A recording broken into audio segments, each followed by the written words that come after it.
ఇక్కడ ఎవరి కొంపటి వారిదే. తెలుగు సినీ పరిశ్రమపై అల్లు అరవింద్ ఘాటు వ్యాఖ్యలు. తెలుగు సినిమా పరిశ్రమలో ఇటీవల కార్మికుల సమ్మె, ఎగ్జిబిటర్ల, థియేటర్ల బంద్ పిలుపు వంటి పరిణామాలు పెద్ద కలకలం రేపాయి. ముఖ్యంగా హరిహర వీరమల్లు విడుదల సమయాన ఈ బంద్ పిలుపు రావడంతో కొందరు నిర్మాతలపై కక్షపూరిత ఆరోపణలు కూడా వినిపించాయి.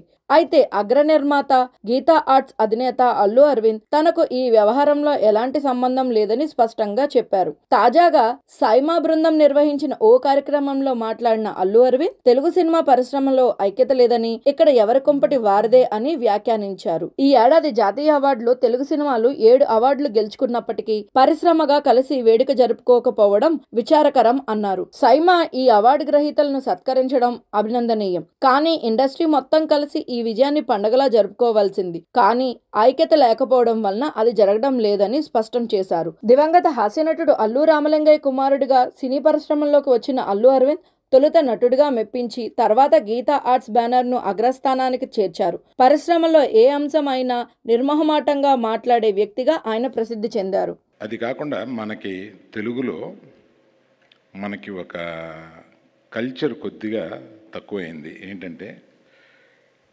7 అవార్డులు మనకు తెలుగులో వచ్చినాయి.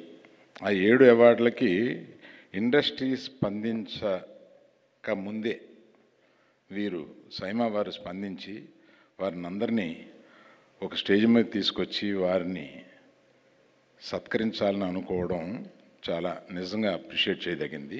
I really heartfully congratulate all the winners including our great directors are here. Where is the other? Hello. మన బేబీ డైరెక్టర్ గురించి ఎదుగుతున్నాను. So I appreciate and congratulate everyone. అందరూ మనకి తెలుగులో 7 నేషనల్ అవార్డులు వచ్చినాయి. అందులో 2 నేషనల్ అవార్డు వచ్చినాయి. In the sense Telugu category కాకుండా వచ్చినాయి. అవన్నీ దీన్ని మనం ఒక పండగగా జరుపుకోవాలి. సరే, దాన్ని ఇండస్ట్రీలో మీకు తెలిసిందే కదా, ఎవరి కుంపటి వాళ్ళదే.